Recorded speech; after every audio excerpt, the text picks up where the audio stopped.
Honorable Men Discord. Hip hop pioneer African Bambaataa passed away on April 9th. Let's talk about it. How you see yourself is how you perceived. I see a man strong, gifted, head strapping, never down on his knees, begging. Gotta make a way, even in my darkest hour. Say the odds against me was new. I would never cower. As always, welcome back to another episode. If you haven't already, hit that like button, hit that subscribe button.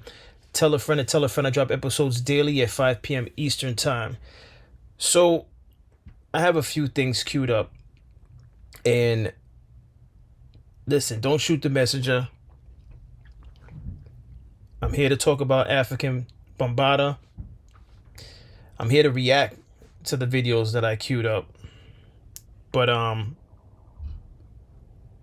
I will acknowledge the fact that African Bambaataa was a pioneer, a creator of this thing that I've grown to love called hip hop, which terms like hip hop, disc jockey, no one uses it anymore. The funny thing is, I don't even think most of the young generation even know what DJ stands for, right?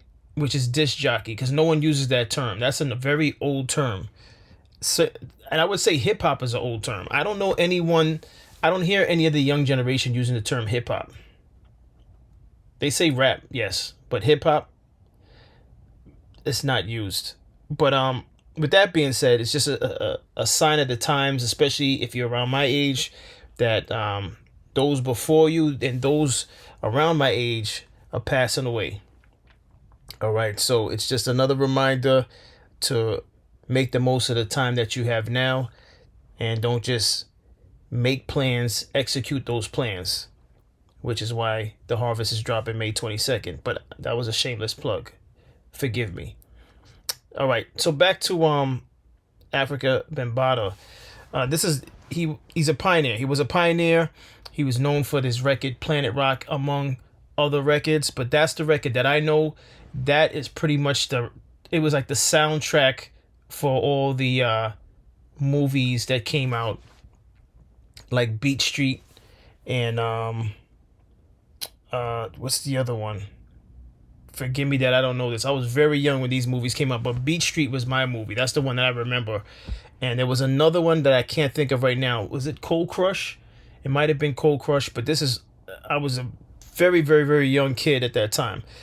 But I grew up on all this stuff, so I'm aware of Zulu Nation. As a matter of fact, one of the groups from Queens that I love, Tribe Called Quest, Q-Tip would mention Zulu Nation. But back then, again, I was still young during that time, so I didn't really necessarily know how deep Zulu Nation, the story of Zulu Nation was. But putting this episode together, especially watching a video that I found with KRS-One breaking down how African Bambaataa became African Bambaataa. That was not his name originally. He had a different name. I believe it was Freight Truck was the name that he went by, and then he ended up winning a contest which allowed him to go to Africa. And then when he returned from Africa, he named himself Afrika Bambaataa. Not only that, but he was associated with a street gang, and he pretty much I want to say he attempted to take the negative influence of gangs in New York and turn it into something positive under one umbrella called Zulu Nation. But there was a lot of gangs at that time in the 80s. I'm aware of that. I grew up in, being aware of that. I know how violent the streets were at that time. Not to say that New York is much better now, but the violence, I want to say, was a little bit more organized, because it was more like gangs versus gangs, if you could even say it was organized. But we're not here to talk about the gangs. But again, we're talking about Afrika Bambaataa, whose real name is Lance Taylor, born April 17th, 1957 in New York, Bronx, New York. And he passed away on April 9th at 68 years old. They're saying there was complications from cancer. Oddly enough, during the 50th anniversary of hip hop, I don't recall him being a part of anything, and maybe this is the reason why. It's because of his health. But with that being said, I have videos queued up. He has a pass, interesting pass, which KRS spoke on. Again, about him going to Africa after winning a writing contest. And this was at the time he was a gang member, and he won a writing contest, which means he was very intelligent to be able to write an essay, win a writing contest, and then was able to go to Africa, in which when he returned, he changed his name from Freight Train to Africa, Freight Truck, excuse me. I think it was Freight Truck, to Afrika Bambaataa. But with that being said, his story is a story of many of us all. So don't take this episode as me judging, but at the same time, the things that I'm gonna play, it's not pleasant, and it's not to be celebrated, but it is a part of his past and his history. So, you know, I'm gonna play these videos I have queued up, and then I'm gonna react to them one at a time. Let's get into it. This is Willie D, by the way, from the Ghetto Boys, another group I grew up listening to, legendary group. So Willie D now has a YouTube channel, for those of you that don't know, and this is what he had to say about Afrika Bambaataa. Boys became men, and they've told their stories. And I absolutely believe those stories, because one thing is, Afrika Bambaataa, at least to my knowledge, has never denied some of the most critical claims. He never denied.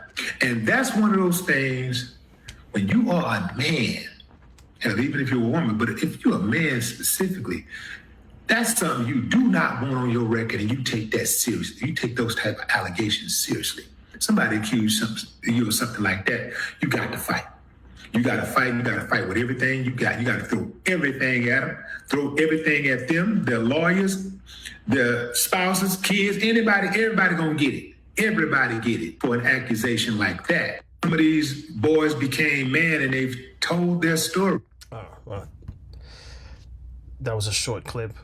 But basically, Willie D is making it public that he believes the stories that he's speaking of are the stories of, there were some men that came forward about being inappropriately touched by Afrika Bambaataa when they were younger. And some people within the hip-hop community ignored these allegations because they have so much respect and revere for Afrika Bambaataa, or at least they had so much respect and revere, or still do to this day. But Willie D is one of a few that actually stands up and speaks out against it and doesn't try to harbor it. Which, one thing within not just the hip-hop community, because the hip-hop community is just an extension of the inner city. Hip-hop was cultivated in the inner city, and much like the inner city loves to pick and choose what they want to stand for and what they want to keep quiet and harbor. And it seems as though, because he's a pioneer, there was a lot of individuals that would not speak out against these allegations, even when he actually lost one of the suits. But I'm gonna get to that video in a few. So let me just continue. In my book, another legend. This is Lord Jamal from the group Brand Nubian, one of my favorite groups in hip hop. Again, this is a little bit, we're talking hip hop. We're talking Afrika Bambaataa, a pioneer, the good, the bad, but we're also taking note that some of the legends in their own right are speaking on the allegations. All right, so let's get into it. Oppie, and I spoke to Big T, the one that beat up Bambaataa. Oh yeah, Big T was like a bodyguard or something for Zulu. For Zulu at one point. Okay, and he beat up Bambaataa. Why? Basically, he tells a story about they had Bam's crib. You know, a lot of times if people watching TV in the front, you know, sometimes people go to the back. Bam's bedroom to watch TV. Now, I don't know, you know, just that's where one of the TVs was at. Okay. He said he was back there watching TV. He might have dozed off or something. When he wakes up, he sees, allegedly, I wasn't there, but he told me and other people that he sees Bambaataa fucking jerking some nigga named Rodney off over there. And so now T is like, what the fuck are you doing? And he said, Bam is like, oh, relax, T, everybody does it, da da da da.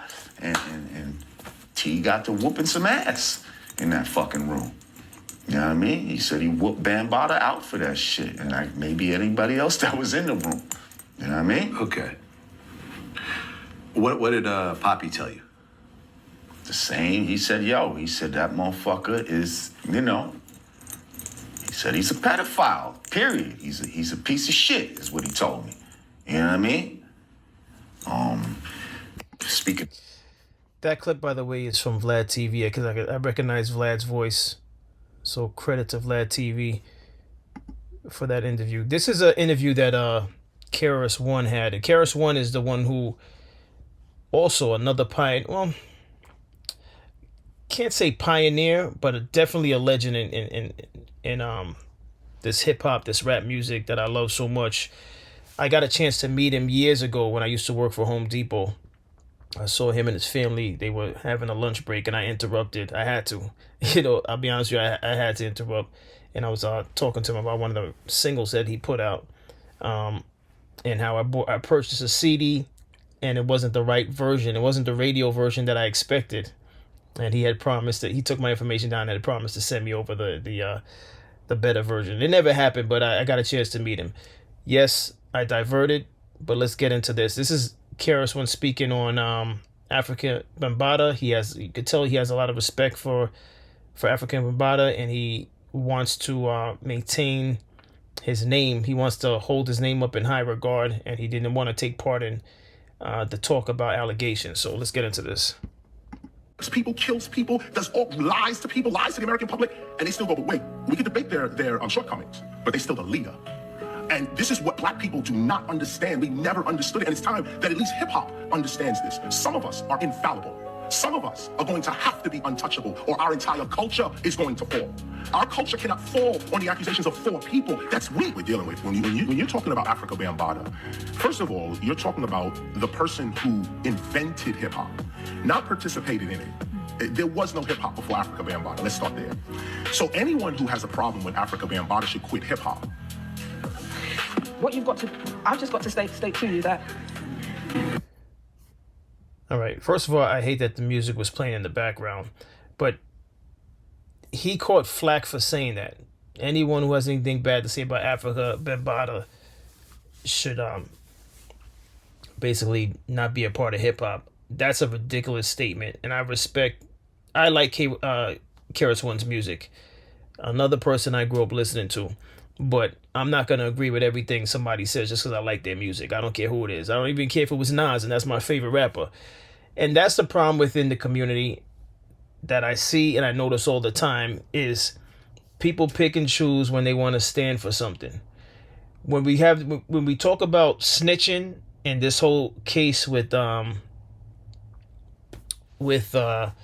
Gucci and Pooh Shiesty, there's a lot of people that are firm on whether or not he's whether or not he's a snitch, or whether or not he's an active businessman. There's certain things that I feel like as a community we dive into it with strong convictions, but there's other things that we just glaze over and we just make excuses for. And I'm not about to break down all those things right now, but we know what those things are.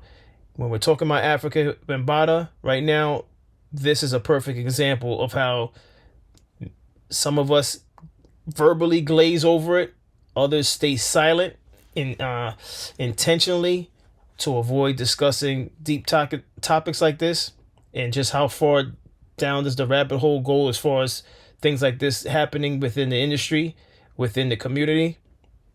But these things happen in the industry and these things happen in the community, because before rap music, before the pioneers, there was the community. It starts with the community, which is embodied by people. And what's been going on in the community, the music is an extension of the community. So it's not far from what was going on in the community. But what I don't like is when people act as though these things are not happening. And then to say that, because of his position and I say him being African Bambaataa, to say that his position should be safeguarded because of his contribution to music, and to like disregard allegations by 4 people. He made it seem as though 4 people is not enough for it to be brought to the light. How many people exactly need to have been affected by Afrika Bambaataa before someone like Keras One would have said, "Oh no, I can't stand beside something like this.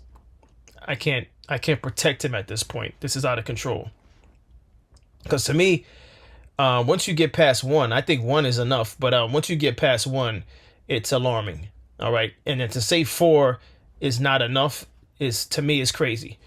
And Keras One is a smart guy, so I don't even know how he was able to fix his words to say that. But let's continue. Roll call. Hey, yo, streets.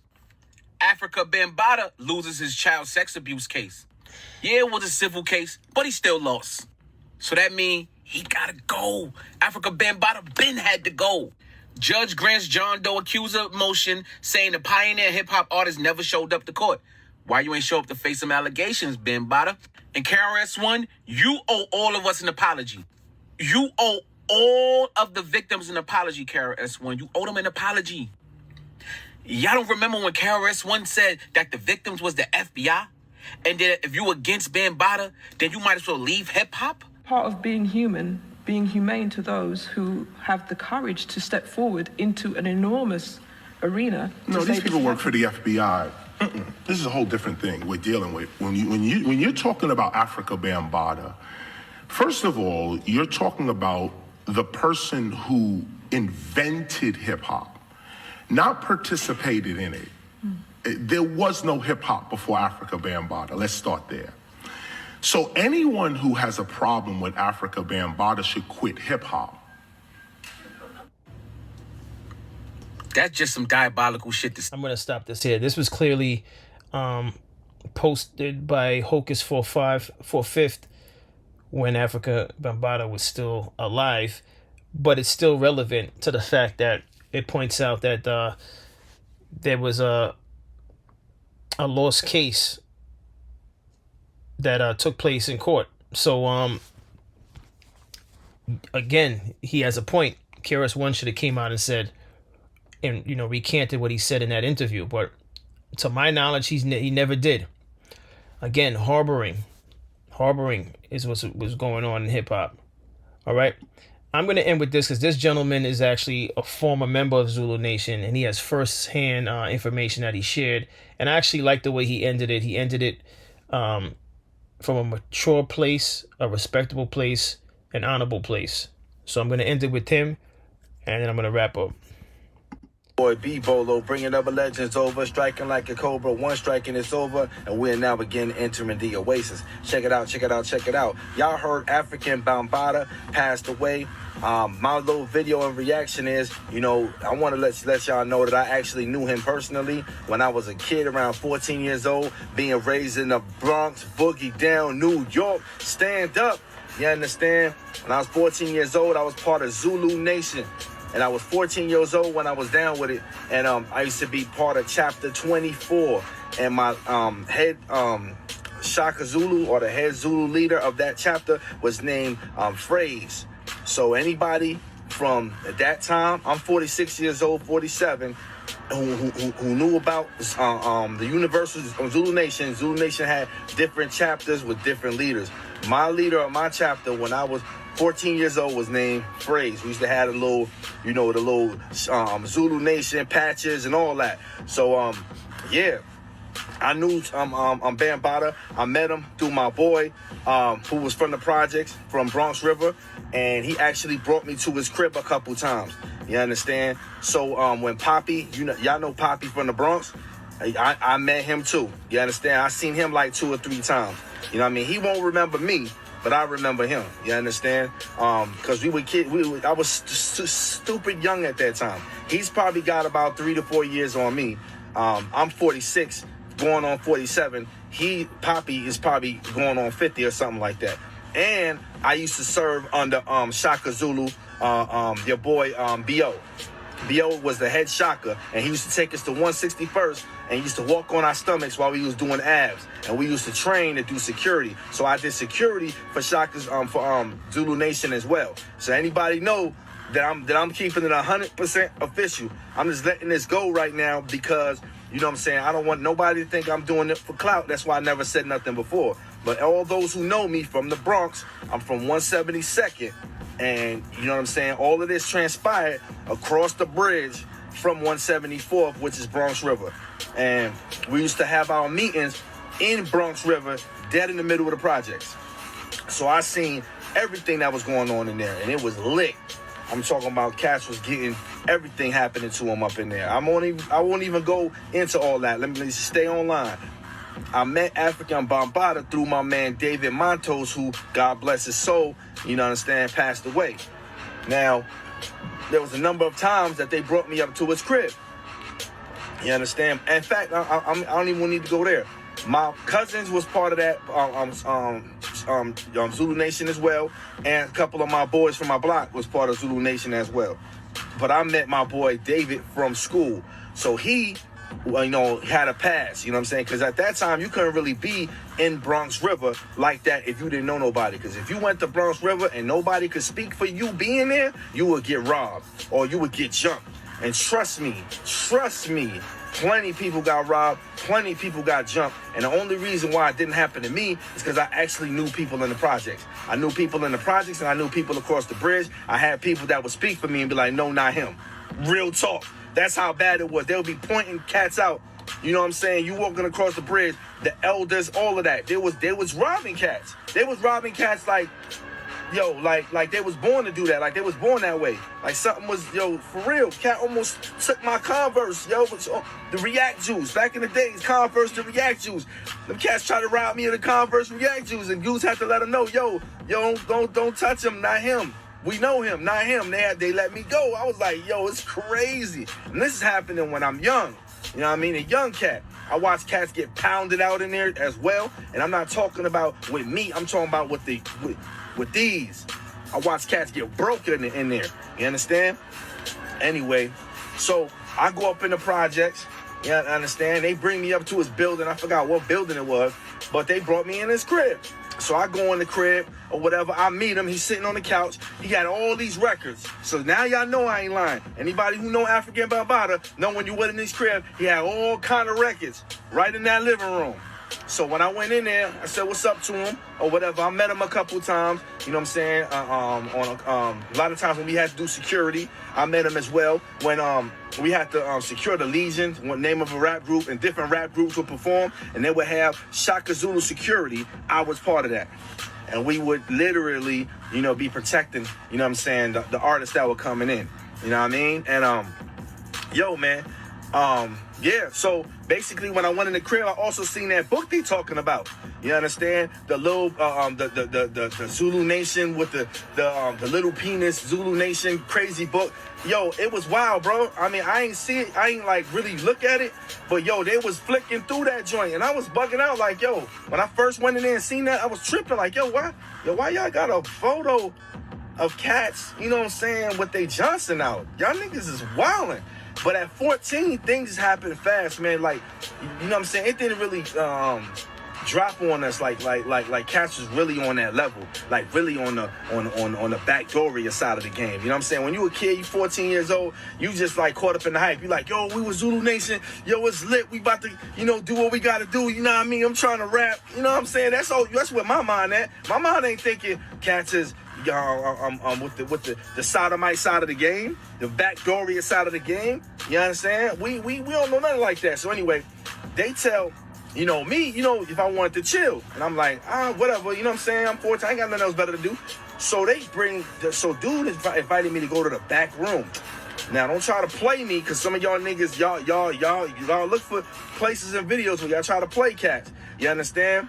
Yo, it's the mind is different when you younger. You understand? So dude brought me in the back, and I'm sitting in there, and I'm like, well, why? You know what I'm saying? I'm asking myself the question, because they left me in the back, and they all left. So I was like, yo, whose room is this? I'm looking around, I'm like, yo, yo, fam. And then I start calling, yo. So they come in, it's like, what's good? I'm like, yo, man, who room is this? They was like, that's Bam's room. I'm like, yo, why they got me in this dude room? Nah, it's all right, it's all good. You could be in there, he ain't gonna be mad. This is what they tell me at 14. No lie, bro. Listen, this is what they tell me at 14. He ain't gonna be mad. Now, I got a father. You feel me? If I'm in my father's room, you understand, and he ain't give me permission to be in his room, he gonna be upset. So guess what? I boogied. I ain't never went to that crib ever again after that. After that one situation. So when everything happened afterwards, I already knew the stories that Poppy was talking about, the stories that various Zulu Nation members, they was always there was always rumors that Afrika Bambaataa was on the gay side of the game. That he was on the rainbow, he was down with the Rainbow Club. There was always that rumor. We ain't never seen him with no dudes. I ain't never seen him with no little kids. I can't verify that. Well, all I can say is that at around that time, that was always the rumor. There wasn't nobody who didn't know that, all right? And there was no internet at that time. Tell me one person that was around Zulu Nation in the 90s that never heard that rumor that Afrika Bambaataa was a homosexual. We didn't get the child predator joint. The child predator, that's new. You know what I'm saying? You know what I mean? Hey, yo, rest in peace, B.O. too, man. Head shocker B.O., man, who got murdered, bro. You understand? Yo, rest in peace. That really hit my heart when I was a kid growing up, bro. You know what I'm saying? For real. And I ain't really know Poppy personally like that, but I knew B.O., and he used to head a lot of our meetings and stuff like that. So, you know what I mean? In the passing of Afrika Bambaataa, you understand? I'll say I give respect to all that passed away because his business is with God. And I just want to say, you understand? Yo, rest in peace to the positive things that he did. You understand? All the negativity, I'll leave that with y'all. Let y'all dance with that and play with it and roll around in the mug like pigs. Y'all can do that. I'm not going to do that. I'm just going to say rest in peace. His business is with God. Understand? I ain't protecting none of it, and I'm not vouching for none of it. So don't even try to play me. But, yo, for real, man, yo, rest in peace to that situation. And that was a part of my life, so that's why I'm speaking on it, that he passed away. You know what I mean? Now that he passed away. So now I'm putting that out there. So, yo, at the end of the day, you know, that's a little history lesson, man. If you want to know anything about B Bolo, leave your comments in the bottom. If you want to talk about it, say whatever you want to say. And don't act too crazy because you might get slapped. I'm not beyond that. Peace. So I think it's a perfect place to end this episode. And shout out to Oasis7238. I believe that's his handle. And yeah, he said it best. I think he ended it off best. You know? Pioneer. Gone at 68 years old. As always, I appreciate everyone for tuning in. If you haven't already, hit that like button. Hit that subscribe button. Tell a friend to tell a friend. I drop episodes daily at 5 p.m. Eastern Time. And as always, stay honorable.